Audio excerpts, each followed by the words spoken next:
Welcome everyone to our Decoding the Ransomware Playbook webinar, threat hunting opportunities to Thwart Bassterlord techniques. I'm Carlos Barrios, Senior Threat Intelligence Analyst and Air Force One. I've been working tracking cybercriminal adversaries, financially motivated. Have been working a lot with attribution methodologies, attribution techniques, and with us today we have Scott Polly. Yeah, hi, I'm Scott Poley. Done many things across the domain of cybersecurity, but in the last 3 or so years, I've really focused specifically on hunting, and I'm a senior threat analyst at Intel 47 as well. So I'll be trying to talk to the stuff that Carlos presents on how we kind of operationalize or how we use some of that information. So yeah, looking forward to this. Scott. So for today, our goal is as simple as our agenda. To demonstrate the importance of having a good synergy between threat intel teams and threat hunting teams. And for that, we're going to delve into the details of the famous Bassterlord manuals. So what did we do? We conduct a detailed review of Bassterlord manuals, scripts, tools with underground activity, humans and science to build a very comprehensive report, and with the goal to enable cybersecurity teams to build better defensive strategies against these techniques. Of course, with a focus on threat hunting. So giving a little background first, we're now in February 2025, almost 1 year ago. The LockBit ransomware-as-a-service program was disrupted as part of the Operation Kronos conducted by joint operation by several law enforcement agencies. One of the outcomes of that was that the U.S. Department of Treasury announced one individual that was affiliated with LockBit, of course, among others, but for our webinar, this guy was Ivan Gennadyevich Kondratiev, also known as Bassterlord. So Bassterlord was a prominent malware spammer, initial access broker, and ransomware operator. He cooperated with the ALPHV, Abdon, LockBit, RevilX, REvil, and other ransomware program gangs. He gained a lot of notoriety for releasing 2 guides designed to teach and skill actors into ransomware operations. Some of these handles are now publicly known, including National Hazard Agency Bassterlord Senior, which was one of the oldest handles he used. But our research also find others that are not still public as far as I know, like Editor, Machiko, Lidola. We also believe that Bassterlord may also be behind the Bratslava handle. It's a person operating on the X social media, and also Mason. During the course of our research, we built a timeline of relevant events, which for the sake of our webinar, we were most interested in 2 dates here. So we have all these underground activists tracked on this timeline, almost everything. So about June 2022, he participated of a article contest on the XSS Underground forum. That's where he first released cybercriminal tutorials, teaching other actors to conduct malware spamming campaigns, both exploitation and tutorials. And as part of that, he released a 10-minute video illustrating the compromise of a real organization. We collected a few screenshots from that video, of course, to not disclose any information from the victim here. But the next slides will show a little of the process and the relevant details from that video. So we're seeing here now is that how the actor obtained access to that company in first place. So that was obtained via a compromised VPN credential. So he illustrated on that video, he logging into that VPN portal. After that, he utilized this soft perfect network scanner to conduct an initial internal reconnaissance of the network blocks to find relevant assets. Also, keep in mind that this scan was executed with the same credentials you obtained from the VPN login. So whenever that account had access, you could have further access into the defined hosts. Also, he finds a target where those credentials were valid. He logged into that machine and dumped the LSAS process. With the content of the LSAS process, he spawned the Mimikatz tool, trying to find any sort of credentials that he could use further into the attack chain. He got that, he found the privileged account, and he now conducted another scan with the soft preferred network scanner tool. But now he has a increased visibility with that new credential, right? So he find a lot of more machines that account was had access to. And the video stops there. He didn't show further steps like deploying Hanser, but he made very clear that his goal was to find databases, network shares, backup folders, and can see a lot of reference to huge file disks on that screenshot. So this is just a summary of what we become later. The first manual released almost 1 year later in August 2021.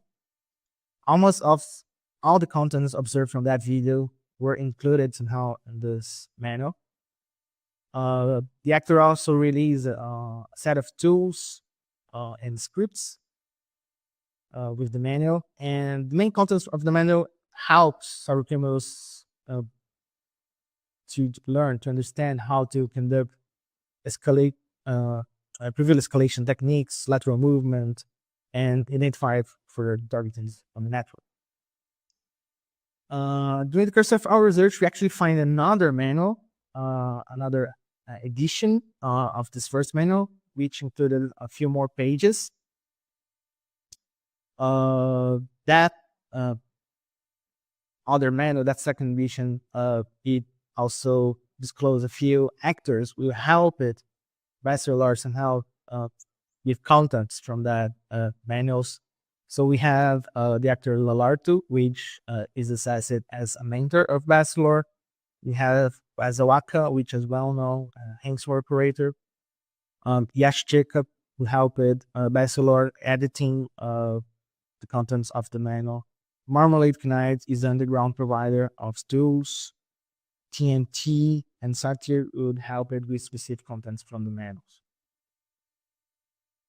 These manuals also included interesting references to underground services, including the Barhost, bulletproof hosting provider, the Kraken Definer IU website, where Bassterlord used as an attempt to crack passwords, and the massscan.online to discover targets. It was similar to the other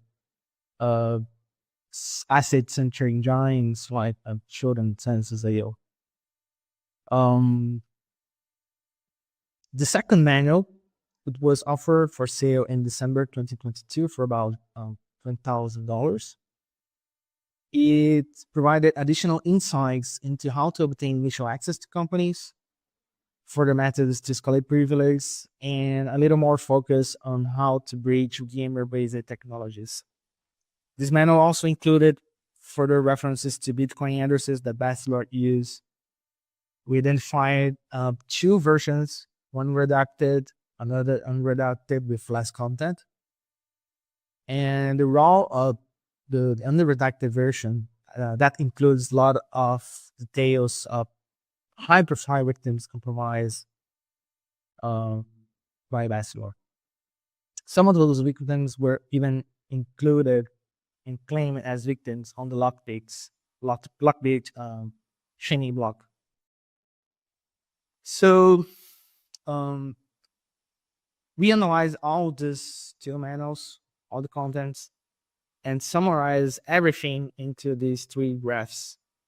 with an overview of all the tools used and the steps taken, the logical orders, the decisions the actors took while breaching the company. So a very brief analysis here is, so starting with the resources first, right? So getting the results, creating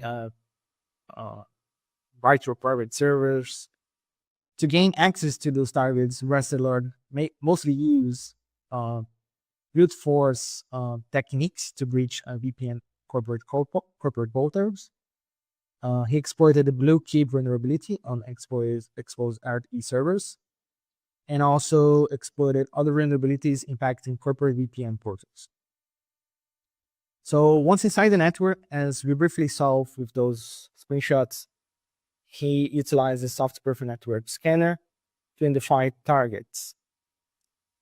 Based on the findings, he could choose any of those options, including exploitations of other vulnerabilities to gain privileged access to the domain controller of or other hosts on the network. And that included the internal blue vulnerability, zero dawn, and no back. Alternatively, he could try to brute force accounts with the Caribou tool, or conduct other Windows domain related attacks, well-known ones like Kerberos and AES replicas.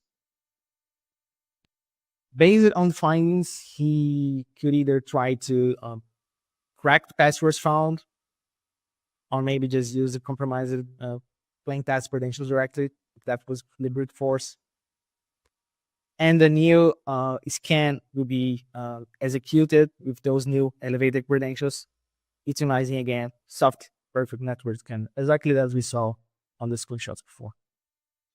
And his goals was to find interesting targets to lock and exfiltrate data, like network shares, backups, and virtualized environments. The manuals hinted at how an actor could deploy Hanser on the networks by using the PSSX tool and running software in multiple hosts that elevated credential had access to. About April 2024, the Mason persona offered a new manual linked to Basta. We believe Mason might be Basta or a close affiliate, but based on our human insights, we learned that that manual probably included information on how to map targets based on corporate email addresses and identify their respective VPN portals. And responsible for that was a tool created by the actor Malware Knight, a specific underground tool for that goal. We also learned that during the course of that manual, Bassterlord also teach other actors on how to brute force VPN accounts with two other tools created by the actor N762, a tool called TM Checker, and a critique on alternative brute force checker tool. And have a screenshot here just to illustrate how that tool will look like. And it's very interesting because both manuals, they included references to this password, which is very common one used password. And Bassterlord include that in the manuals, and also during the engagements we also learned references to this same password. Just a quick side note out of curiosity. And I will hand over now the presentation to Scott.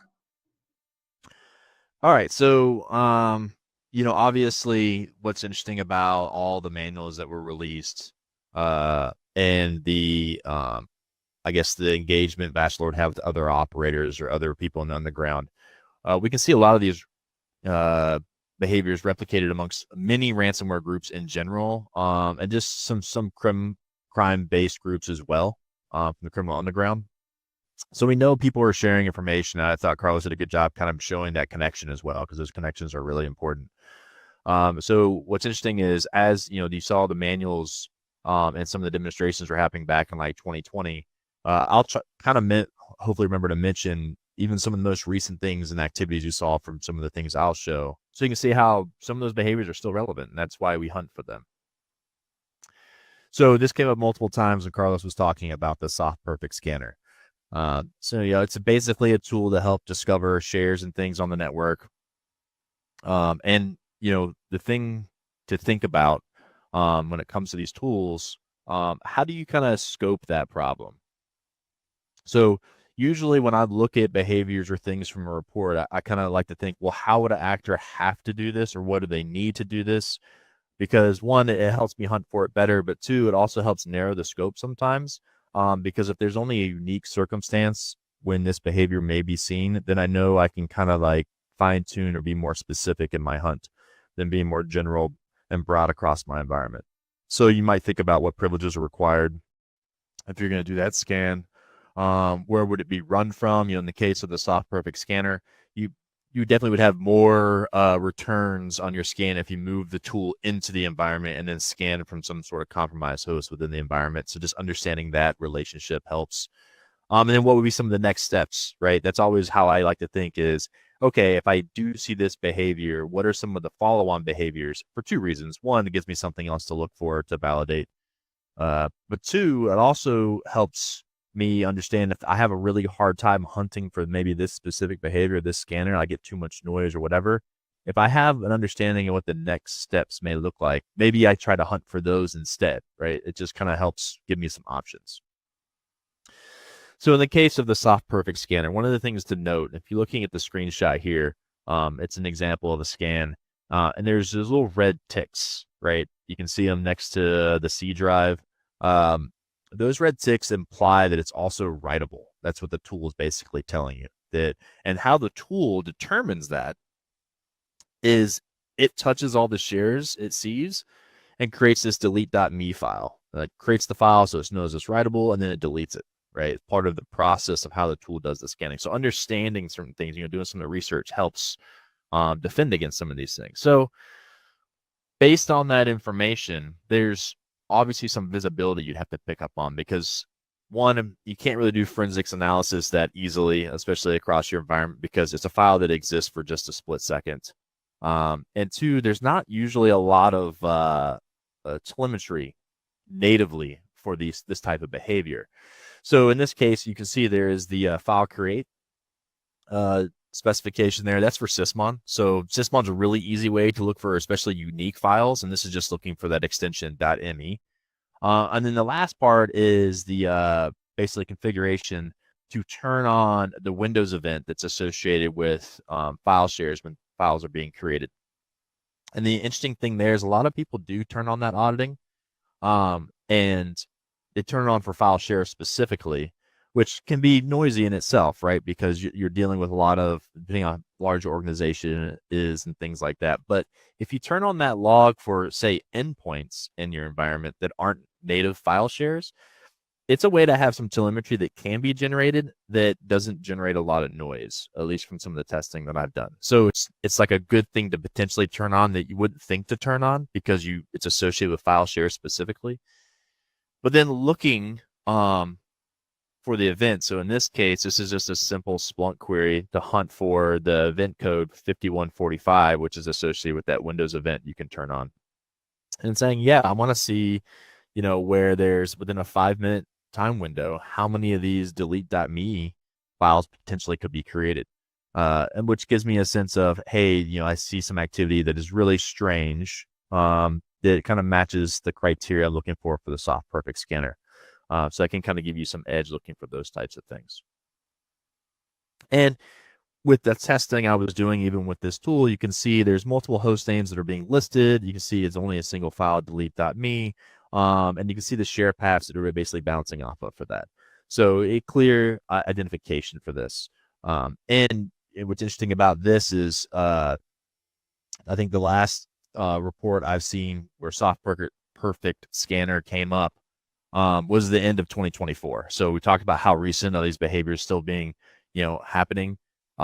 This is an easy tool that a lot of people can pick up, and it does these types of things. And to be honest, if you don't have your environment set up to capture this telemetry, then it's really easy for these threat actors to still use this tool and not be detected. So just kind of keep that in mind.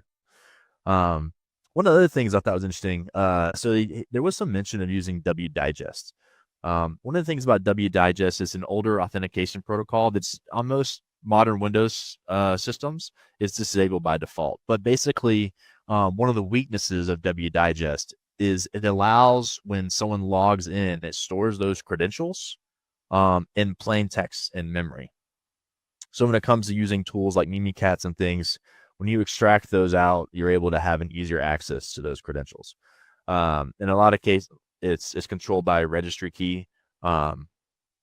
So it's, in its sense, very easy to turn on because of that.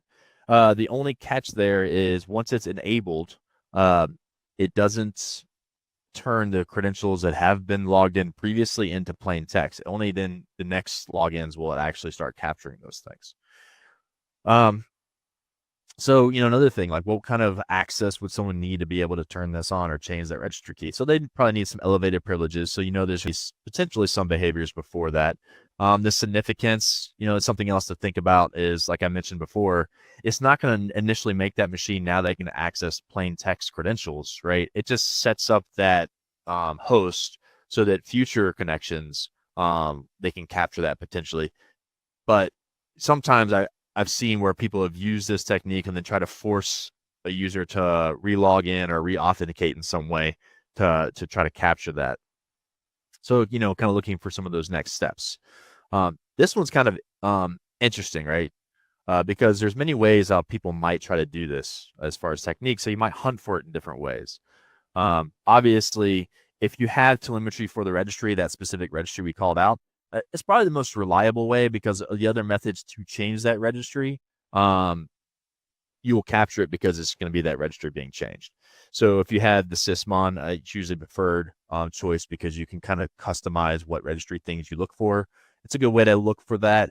There are some EDR tools and things like that that will natively look at this registry key as well, but it's good to know if they do or don't for that case. But obviously, command line, if there's a process that's kicking off that's going to be changing that, sometimes you can pick that up in the command line. So there's another way to hunt for it that way by using command line parameters. But then also, a lot of threat actors we know use PowerShell. So another way to look for this potentially outside of command line, if it's in a script or something like that, you can look at PowerShell events if you have PowerShell logging turned on. Something that I think is really interesting about this is this technique. The last time I saw some reporting where threat actors were using this was towards the end of 2022. And I thought that was kind of interesting. I was like, oh, I wonder, is this a behavior that kind of falls off or is it not, as useful necessarily?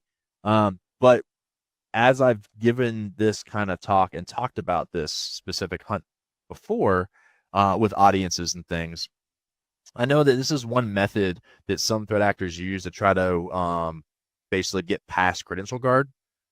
Credential guard is a way to, it's a protection that's set up to basically make it so it's harder to access certain passwords and hashes with different authentication types out of memory, right? But it doesn't protect against the wdigest authentication, I don't think. And every time I ask this question, like, well, people know what credential guard is, and people are like, yeah, some of them are like, yeah. But when I ask, well, how many people use credential guard in their environment? I think I've talked about this twice with a room full of people. And the first time I talked about it, I think one or two hands came up like, yeah, no, we use it. I'm like, oh, okay. The second time I mentioned it and said, well, who uses credential guard? No hands went up. So this kind of goes along the lines of when you're trying to threat hunt, one of the things about controls is they can kind of control that, the way an adversary might advance into your network or the path they might take. If we're not forcing any adversaries to use this technique because we don't have the protections in place where they need to, and they can just dump the passwords from memory anyways, they're not going to, right? So that was kind of my assessment of why we don't see this as often. Well, people aren't using the protections that require, actors to want to use this as often. So kind of you think about those things, right, when you're looking at your protections and how you hunt for behaviors. Another thing, obviously, it's very common. There's a lot of credential reuse, a lot of getting credentials is important. So this is talking about the use of secrets dump, right? This is one of those things where the goal is basically to figure out how to get the NTDS database, which is usually on the domain controller, and it has basically a copy of all the users and all the passwords in the domain. There's some vulnerabilities associated with how this may be access, or the domain controller's access to get access to that database. But one of the things that's interesting about threat hunting is when you learn about how actors work, you also have to kind of do some of that similar attack research yourself. So once again, like I said, you think about what is required. So if you don't have the vulnerability, then they need some sort of levels of permission. So really high level permissions. And then what would be some of the next steps? If they do extract that database, they're probably going to want to get it out so they can crack it or do things offline versus maybe looking at it internally on your systems. So there's some next steps to think about. But when it comes to extracting it, so obviously here's an example of them using it from the reports, right, of them extracting hashes and things from those. But when you look at secret dump, the tool being used, you can find some of the code associated with on GitHub. It's commonly used open source method, which a lot of these tools and techniques sometimes are built on open source tooling and programming. And within it, one of the ways they talk about is extracting or creating a shadow copy, because sometimes extracting the NTDS .dit database is heavily monitored by tools. So maybe this is another way to get at it. As well as sometimes if you don't do it correctly, you could potentially crash the domain controller. But if you're making a shadow copy, then a copy that's going to be there and you can extract it out of there. What you see below are the many different ways to create a shadow copy. So when you think about hunting for that behavior, sometimes it's not always just cut and dry where it's like, oh, we just need to see if it's going to be WMI creating a shadow copy. Cool. Well, there's the checkpoint computer version with, PowerShell. There's ways to store things in variables and see what happens.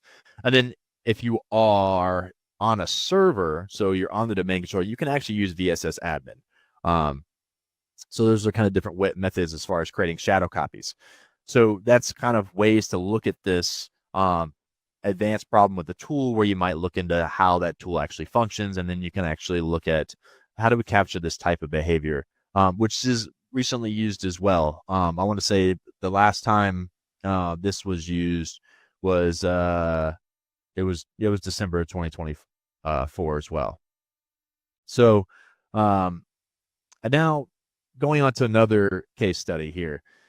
This one is interesting because obviously you can see the intent, right? One of the objectives to get to a virtualized environment, because now a lot of organizations have large virtual environments and a lot of resources there. So a common way that some of these threat actors have to get access, if they're not exploiting with vulnerabilities, it's just either getting credentials that already have access or finding ways to add access to themselves.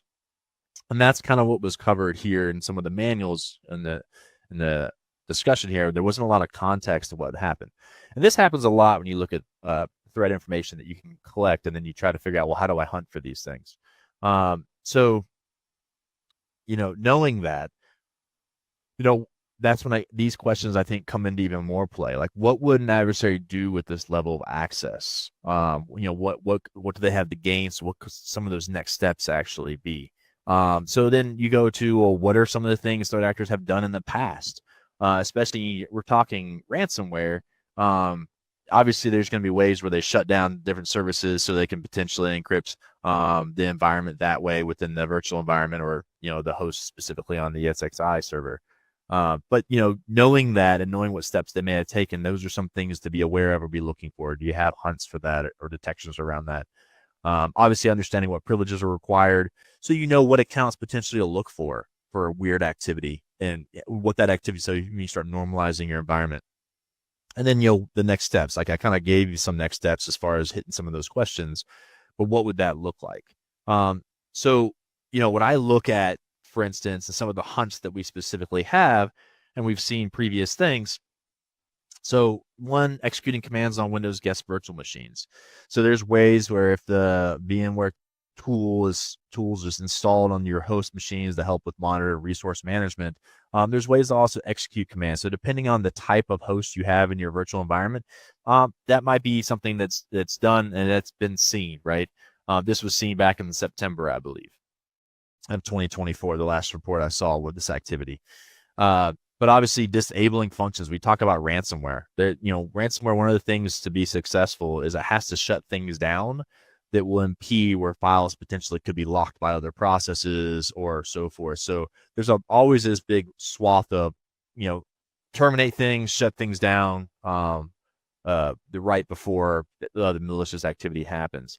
And then some of the interesting things, if you're not specifically looking at ransomware, but there's been some even nation state actors that when they gain access, they want more of the foothold and not so much the ransom side of things. So they figured out ways to install malicious VIB packages, which is basically kind of like an update or firmware type thing where you can install packages and you can do it with force commands. So it doesn't validate anything. It just basically installs and pushes that in there.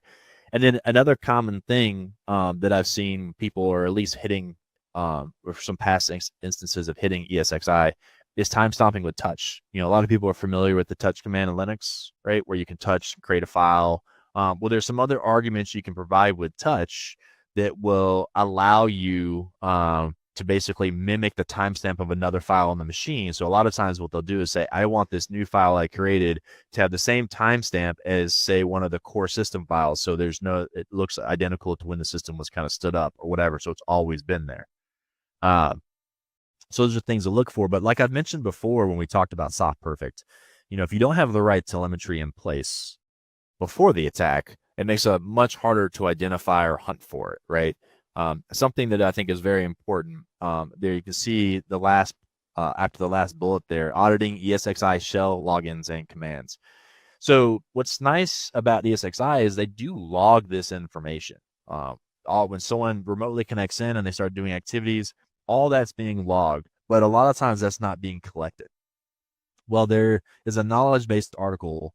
So if you either Google for the auditing ESXi shell logins and commands, or you can capture that link that goes to that knowledge base. It's an article that walks through how the logs kind of look, what you may need to turn on, and then what are the specific files you need to collect to pull in to have that kind of visibility for these types of activities.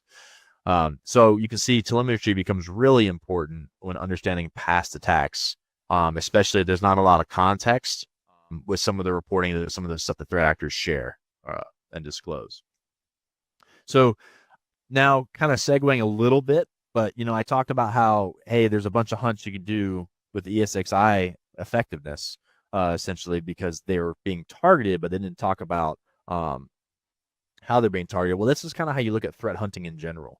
So an example is like pulling from 16 different hunts in general.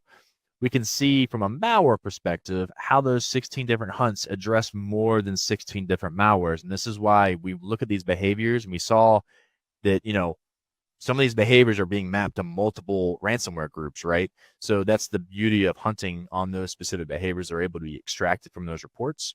So same thing goes when you look at adversaries. Behaviors, I think, even become more effective because people hands-on keyboards have way more creatures of habit, right?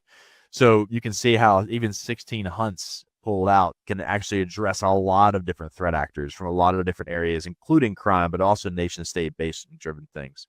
And then to look at that effectiveness, like if we were to map our effectiveness based on the Bassterlord reporting type stuff, you'd be able to see, hey, now these MITRE techniques, people map things to MITRE similar to this, right? If you look at their security operations. So if you want to position yourself really well, it's good to know what you can detect for versus what you can hunt for.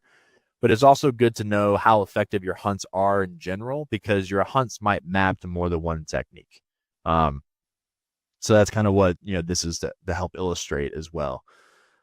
So yeah, the big thing here, we didn't pull apart the entire report, but I wanted to kind of pull apart a few things on how we think about threat hunting and how we can apply a lot of the information we're able to gather from threat actors and the research that Carlos is able to collect for us. So I just want to leave it here. If there's any questions, please drop them in the chat, and we'll get back to you with answers, and maybe even give us criteria for what else we may put together to present to folks as well. And also, please follow us on any kind of the social media outlets. We always post additional information, and you can follow probably either one of us. And really appreciate the time that everyone's given us.